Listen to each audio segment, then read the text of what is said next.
అన్న నమస్తే. చెప్పన్నా. ఏం పేరన్నా? నా పేరు మధు. ఏం చేస్తుంటారు? మేము ఫ్యాబ్రికేషన్. ఎక్కడ ఉండేది? ఎక్కడ? మేము లింగంపల్లి. లింగంపల్లి కాన్స్టెన్సీ. సో ఎట్లుందన్న పరిస్థితి ఇప్పుడు? అంటే రాష్ట్రంలో కాంగ్రెస్ గవర్నమెంట్ నడుస్తూ ఉంది కాబట్టి సో ఎట్లుంది పాలన, ఎట్లా ఉంది? ఒకవేళ జిహెచ్ఎంసీ ఎలక్షన్స్ వస్తే ఎట్లా ఉంటుంది అని చెప్పి చిన్న సర్వే చేస్తున్నాం. సో ఏంటి ఎట్లా ఉంటుంది ఈసారి? ఈసారి పర్వాలేదు, నార్మల్గా ఉంది.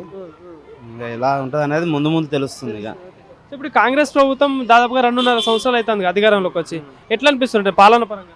పాలన పరంగా ఏవి ఎట్టున్నాయి అట్లున్నాయి, ఇంకేం చేస్తలేరు. ఇక చేస్తారంటే నెక్స్ట్ ఎలక్షన్లో ఏమైతే మార్పిడ్లు చెప్పలేము. కార్పొరేట్ ఎలక్షన్స్ వస్తున్నాయి ఇప్పుడు 2 నెలల్లో. అప్పుడు ఏవేవి అనేది తెలుస్తుంది. ఎలక్షన్ మూమెంట్లోనే పనులు చేపిస్తుంటారు. అన్నీ అయిపోయినాక మళ్ళీ అన్ని కామన్ తర్వాత ఎలక్షన్ టైంలో ఇక 100 హామీలు చెప్తారు. అంతే మరి, 100 హామీలు చెప్తారు. ఇప్పుడు మనది మనం చేంజ్ చేసుకోవాలంటేనే 100 మున్సిపల్ ఆఫీసు అక్కడ ఇక్కడ అన్ని తిరగాలి. చిన్న ఆధార్ కార్డు మిస్టేక్ వల్ల కూడా నేను చేంజ్ చేయలేకపోతున్నా. కాదా పని అవుతలేదు. ఇన్సేల్ దాంట్లో రాంగ్ ఉంది, ఓటర్ ఐడిలో ఒకటి ఉంది, ఆధార్ కార్డులో ఒకటి ఉంది. మీ సేవకి వెళ్తేనేమో అక్కడ వెళ్ళి ఇక్కడ వెళ్ళి అన్నీ దింపుతారు కానీ ఏ పనుల ఎత్తులు వస్తారు. ఇంకా మా ఇంట్లో అప్పట్లో పెట్టిరు ఆధార్ కార్డులో మిస్టేక్స్ అన్నీ. నా పేరు మధురెడ్డి, మధుగారెడ్డి ఎటురు ఏదో ఆధార్ కార్డులో కువాడి ఇన్సేల్ యాడ్ చేయాలి. ఆధార్ కార్డులో ఇప్పుడు ఆధార్ కార్డులో పెట్టింది ఓటర్ ఐడి లెటర్ రావాలి కదా, ఓటర్ ఐడిలో మధురెడ్డి వచ్చింది, దాంట్లో వేరు, దాంట్లో ఇన్సేల్ యాడ్ చేయాలి. మా నాన్న దానికి ఇన్సేల్ ఉంది కింద, మా పై దానికి ఇన్సేల్ ఉండాలి కదా. నా దానికి తండ్రికి ఎట్టుంటే కొడుకు కలగని ఉంటుంది, అలా లేదు. ఇప్పుడు అన్ని ఎక్కడైనా కమిషన్, డబ్బులు డబ్బులు డబ్బులు. నార్మల్గా అయితే పనులు అవ్వట్లేవు. పనులు అవుతాయి, డబ్బులు ఇస్తేనే పనులు అవుతాయి ఎక్కడైనా. అట్లుంది ప్రపంచం. రిజల్ట్స్ ఎట్లా ఉంటాయి నిజంగా? ఇప్పుడు జిహెచ్ఎంసీ ఎలక్షన్స్ వస్తే ఇప్పుడు 3 పార్టీలు అయితే హోరాహోరీగా తిరుగుతాం, అంటే అధికారం కోసం ట్రై చేస్తా ఉన్నారు. సో ఎట్లా ఉంటుంది అన్న? ఈ ముగ్గురులో ఎవరికి ఎక్కువ ఛాన్స్ ఉండొచ్చు? నాకైతే తెలిసిన అయితే బీజేపీ కొంచెం పర్వాలేదు అన్నట్టు ఉంది. ఇక టీఆర్ఎస్ కూడా అటు ఇట్లో ఉంది. ఇక పక్క రాష్ట్రాలలో కూడా బీజేపీ ఆల్మోస్ట్ అన్ని రాష్ట్ర, ఇప్పుడు దేశంలో కూడా మాక్సిమం అన్ని అవే ఉన్నాయి కదా. అంతే. తెలంగాణలో ఎట్లుంటుంది మరి బీజేపీ వస్తే? బీజేపీ వస్తే పర్వాలేదు, బాగానే ఉంటుంది అన్ని.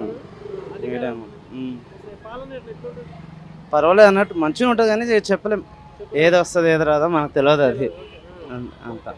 లింగంపల్లి ఏరియాలో ఎట్లుంది మరి? మీ ఏరియాలో చూసుకుంటే అభివృద్ధి విషయంలో ఏమైనా మార్పులు అంతా అట్నే ఏవేటినా అట్నే ఉంటాయి. ఏమైనా చెప్పాక ఎలక్షన్ మూమెంట్లో పని చేస్తారు, మామూలు టైంలో పనులు చేయరు వాళ్ళైనా, అంతే. అది కాంగ్రెస్ ప్రభుత్వం పరిస్థితి ఎట్లా అనిపిస్తుంది అన్న? అంటే 6 గ్యారెంటీలు అన్నారు అధికారం కోసం.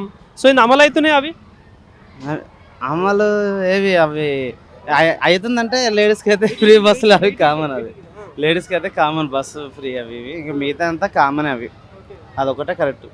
ఇప్పుడు ఈ బస్తీ దవాఖానాలు పెట్టిళ్ళు, అంటే ఇంకోటి గవర్నమెంట్ స్కూల్స్ ఉన్నాయి, ఎట్లున్నాయి అసలు వీటిలో వ్యవస్థ? గవర్నమెంట్ స్కూల్ అంత కరెక్ట్గా ఏం లేవు. అంతే. బయట దేశంలో బాగున్నాయి కొన్ని. విజయ తలపతి ఎట్ట ఇచ్చిండు, సూపర్ వేసిండు అక్కడ. ఇక్కడ మన దగ్గర ఏది కట్టలేదు. నిజంగా ఇట్లా ఇక్కడ కూడా అట్లాంటి వ్యవస్థ రావాలంటే ఫస్ట్ క్లాస్ నుంచి 10th క్లాస్ వరకు ఒక లిమిటెడ్ ఫీజు పెట్టిండు. ఇక్కడ అట్లా కాదు, లేనోడు వేస్తాడు, ఉన్నోడు వేస్తాడు, అందరు వేస్తారు. లేనోడు వేస్తాడు, ఉన్నోడు వేస్తాడు స్కూల్కి. అది ఫీజులు తినడం తప్ప ఉన్నోడు లేనోడు దానికి భేదం ఏం లేదు. ఇప్పుడు ఏ స్కూల్ వేసినా మినిమం ఎల్కేజీ చేసినా 35,000 ఫీజు కావాలి.